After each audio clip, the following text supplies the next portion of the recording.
Boa tarde, meu nome é Juliana, eu sou enfermeira aqui no Centro de Referências e Moléstias Infecciosas em São José dos Campos e hoje eu vou falar um pouquinho sobre dependência química, né? Quando a gente fala na palavra dependência, a gente pensa na pessoa estar sujeita a algo e essa é uma questão que esse estar sujeito, esse sujeitar-se acaba atrapalhando o dia a dia, as atividades diárias dela, né? A convivência dela com outras pessoas. Quando a gente pensa em substâncias psicoativas, que são assim chamadas as drogas, né? São aquelas substâncias que alteram o comportamento, elas existem desde que o mundo é mundo, desde que o homem é homem, né? O ser humano sempre, de alguma maneira, e por mais diversos motivos, procurou experimentar desde plantas, fazer fórmulas, né, como a própria cerveja, o vinho, né, foram criados para relaxar, para ter alguma alteração de comportamento, muitas vezes até para tentar se conectar com o divino de alguma forma, né? Alguns povos acreditavam e ainda acreditam nesse tipo de conexão via o uso de alguma substância psicoativa, né? Então, o uso dessas substâncias sempre existiu. Nós temos aqui no Brasil cerca de 12% da população dependente de álcool, né? Então é uma taxa bem alta e o início do consumo começou em média entre 10 e 12 anos, né? A gente pode abrir um parêntese que muitas vezes existem pessoas que incentivam a criança a tomar a espuminha da cerveja, né? Deixam a criança provar a bebida porque ela tá com vontade, ela tá curiosa, e isso, às vezes, essa experimentação já pode ser um gatilho para uma futura dependência, né? E muitas vezes, até por questões sociais, por diversas questões, esse acesso é facilitado em certos ambientes e as crianças começam muito cedo, né? E a gente vê que 80% das internações em clínicas aqui no Brasil são em decorrência da dependência de álcool, né? Não de outras drogas, mas a do álcool. Todas as pessoas que bebem são consideradas dependentes? O que vocês acham? Então, existem vários tipos de uso, né? Existe o uso experimental, então tem pessoas que às vezes só experimentam, provam as bebidas ocasionalmente e ficam por isso mesmo, ou não gostam, ou não se sentem bem, ou simplesmente não têm vontade de beber outras vezes, né? A gente vê o uso recreativo, social, quando as pessoas consomem quando estão com os amigos, aos finais de semana, em festas, mas uma quantidade que não chega a alterar de maneira considerável as atividades dela no momento que ela está usando, né? Existe o uso nocivo, quando esse uso começa a fazer com que a pessoa tenha prejuízos nas atividades, né? Nas atividades diárias, na convivência familiar, no trabalho, na escola, e aí a gente chega na dependência, né? Então existe um caminho a ser percorrido, né? Não tem quem faça uso recreativo, não necessariamente vai ser dependente, mas se a pessoa tiver alguns fatores, pode levar sim à dependência. E tem pessoas que vão passar a ter esse uso recreativo, esse uso social, e não vai ter problema nenhum ao longo da vida. Então, a dependência, ela vai dar uma ideia de continuidade. A pessoa não se vê mais sem o álcool, sem a droga na sua vida, né? Existem alguns sinais e sintomas, né? Então a pessoa fica irritável, ela não tem vontade de fazer outras atividades, né? E isso vai mudando a maneira com que ela convive com seus familiares, né? Então a gente vai ter 3 níveis de consumo a serem considerados. O consumo de baixo risco, que não existe complicações nem problemas na vida dela. O uso abusivo, né? Que a pessoa tem problemas naquele momento que consome, né? Às vezes ela briga, ela se torna agressiva, né? Arruma problema, arruma complicação. E existe a dependência. Então, não é na dependência. Qual é a diferença do uso abusivo na dependência? Na dependência, diversas áreas da vida da pessoa vai ser atingida, né? Ela vai ter prejuízos na família, vai perder ou abandonar o emprego, não vai parar de estudar, não vai, se ela tem uma vida numa comunidade religiosa, se ela participa de algum grupo religioso, ela não vai ter interesse nenhum em participar. Prejudica a convivência com os filhos, com os pais, ela vai querer fugir do contato porque ela não tem interesse em participar mais e ter que conversar sobre o assunto, principalmente quando tocam nesse assunto, ela vai se sentir muito incomodada, porque naquele momento ela não há interesse algum em interromper o uso da droga, né? Quem que é esse usuário nocivo, né? Ele consome doses acima do indicado. E qual que é a dose indicada, né?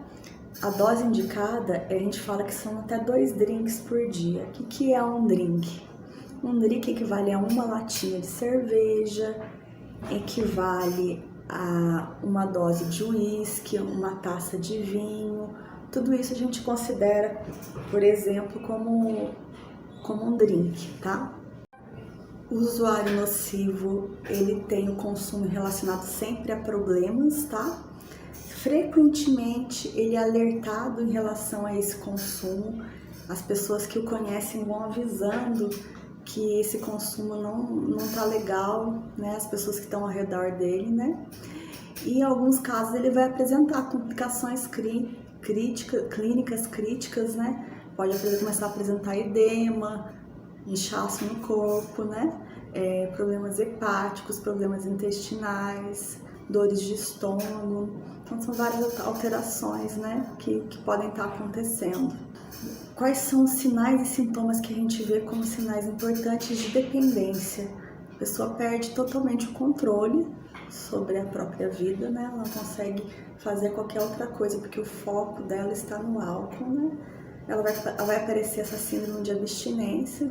Ela fica muito alterada, desesperada até quando ela não consegue de alguma maneira ter a droga ou o álcool para consumir, né? A tolerância, o que é a tolerância? Com o passar do tempo, o corpo vai se acostumando, por exemplo, com aquela dose de álcool, né? E a pessoa, ela começa tanto a beber aquela quantidade que ela já não sente mais a sensação, o organismo absorve mais rápido aquela quantidade, então ela tem que aumentar o consumo para voltar a sentir o prazer que ela sentia com aquela dose anterior, né? Existem estudos que não são totalmente, são estudos que levantaram hipóteses que as pessoas que têm maior tendência, dependência de álcool, elas possuem maior quantidade de células hepáticas, né? Então elas conseguem fazer elas conseguem absorver melhor, metabolizar melhor o álcool. Então eles, como tem mais célula, faz isso mais rápido e aumenta essa tolerância. Então existe essa teoria na ciência, tá? Existe uma saliência de comportamento, né? Então, às vezes são pessoas que ou elas ficam muito quietas ou, em geral, elas ficam muito exaltadas, né? Existe um estreitamento de repertório, ela não consegue, como ela tá com a vida dela totalmente paralisada, ela não consegue falar de muitos assuntos, não consegue conviver e enxergar a situação que está acontecendo no contexto para poder conversar, dar uma opinião, né? E ela sempre vai ela vai tentar sempre sair da abstinência, consumir o álcool ou a droga e manter esse ciclo de que quando parar vai se sentir mal e vai procurar a droga. Viram a droga e o álcool, então vai virando um ciclo em relação ao consumo. A gente pode classificar a síndrome de abstinência, né? Existem as síndromes leves, né, que desaparecem em um curto espaço de tempo, a pessoa não vai precisar ser medicada. Existem os casos moderados, em que as alterações, sudorese, agitação, já começa a ficar mais intensa, né, então ela vai precisar de um apoio medicamentoso. E existem os casos de abstinência grave, né, que as pessoas chegam a ficar agressivas, e esses precisam não só do apoio medicamentoso, mas a indicação da internação, né. Hoje existe essa questão da internação não poder ser compulsória, né, a internação em clínicas de recuperação, mas nesses casos de abstinência, pelo menos uma internação hospitalar é necessária. E nesse trabalho fazer um convencimento, né, para a pessoa da importância dela tentar interromper esse uso, né. Então, em relação ao momento quando a pessoa de repente está se sentindo mal, porque muitas vezes o arrependimento pode até bater depois que consome, né, quando ela começa a tentar tomar essa consciência, né, ou mesmo a família quando fica preocupada, quando a pessoa chega em casa embriagada, né, o álcool no organismo, ele vai ser eliminado pelo fígado, pela respiração, pelo suor e pela urina. Então, dependendo do consumo, pode levar de 6 a 8 horas para ele ser eliminado. Ele não é eliminado de uma hora para outra, né? Por isso, inclusive, que existe essa questão de se beber não dirija. Não adianta ficar esperando uma horinha só para depois querer e voltar a dirigir, porque fora as alterações de atenção, de agilidade nos movimentos que você não vai ter, não vai ter eliminado. Mesmo num consumo social, ele não vai ser eliminado tão rápido, tá? Café forte, ducha de água fria, exercício físico, nada disso funciona, não ajuda nessa eliminação, tá? Tudo isso às vezes pode dar a sensação de que a pessoa ficou mais desperta com a ducha fria, mas ela ainda vai estar na alteração da droga, tá? E como a gente faz, né, para identificar esse problema, né? Existem algumas perguntas, na verdade são 4 perguntinhas básicas, né, que podem fazer a pessoa pensar se o uso dela está sendo excessivo, se o uso está sendo abusivo e precisa ser interrompido de alguma maneira, né? Alguma vez a pessoa já sentiu que deveria diminuir o consumo ou cessá-lo? Existem pessoas te aborrecendo ou criticando o seu consumo, né? Você se sente culpado por esse consumo? Costuma utilizar essa substância como fuga para diminuir irritabilidade ou outros sintomas desconfortáveis da sua vida, né? Se pelo menos 2 respostas dessas forem positivas, a gente pode pensar que existe um problema em relação a esse consumo, tá? A gente nesses casos, né, quando a pessoa pensa na possibilidade de parar, é importante saber que ela pode ter todas as condições de vida favoráveis, ela pode ter tudo, que assim, pode ter uma base familiar boa, pode ser internada na melhor clínica. Se ela não querer de fato, não existe sucesso em qualquer internação, em qualquer tratamento, né? Então não dá também para você dizer para a pessoa o que ela deve fazer. Você tem que tentar motivá-la, chamá-la a refletir no momento que ela não esteja embriagada, né? Chamá-la para a responsabilidade, dar uma opinião honesta em relação ao que ela está fazendo da vida dela, sem julgamentos, é lógico. Dar opções de escolha, de possibilidades, mostrar outros caminhos, né? Demonstrar interesse com atenção, empatia, né? Facilitar o acesso, então procurar informações, por exemplo, aqui no município de São José dos Campos, você pode procurar várias informações nas unidades básicas de saúde. Nós temos o CAPS-AD, que atende homens, né? E temos o SAMA, que é um serviço que atende mulheres e adolescentes em uso e abuso de álcool e drogas, né?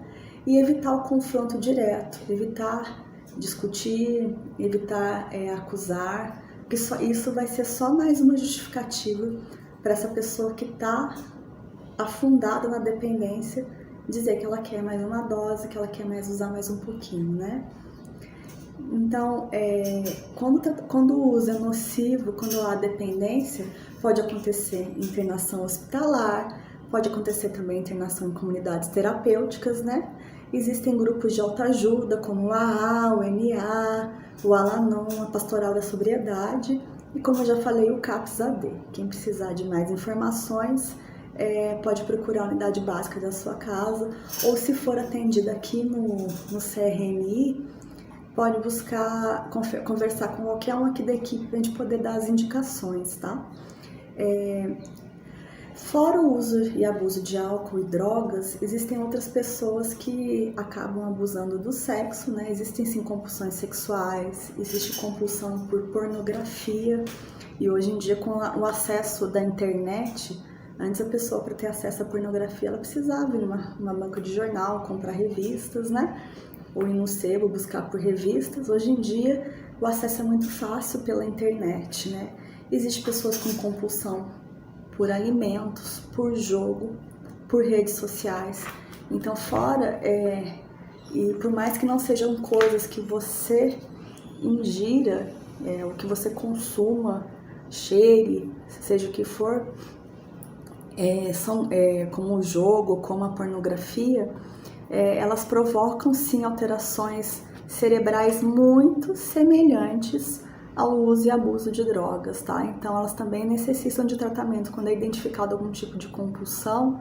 Aqui no nosso trabalho, a compulsão sexual, o vício pela pornografia, às vezes quando a pessoa chega a conversar com a gente sobre isso, é porque ela já está preparada, para pedir ajuda.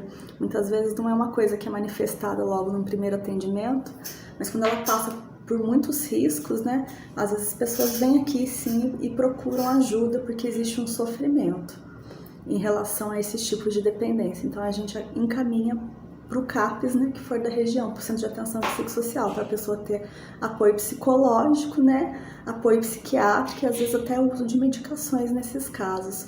Porque quando é compulsão sexual, por exemplo, a pessoa acaba ficando mais vulnerável ao HIV e às infecções sexualmente transmissíveis. Então, todo tipo de dependência traz atrás de si um sofrimento, tá? Então, se você retira a dependência da pessoa, o que você vai ver é o sofrimento, é uma dor, é uma situação do passado mal resolvida, um trauma de infância, uma dificuldade de resolver problemas. Às vezes são pessoas tímidas, retraídas, que têm dificuldade de se relacionar, e às vezes no uso de alguma substância, numa alteração, numa fuga da dificuldade que ela tem de enfrentar a realidade. Nessas fugas ela acaba ficando dependente, ou de substâncias psicoativas, ou de situações, de redes, de imagens, né? E isso tudo causa sofrimento.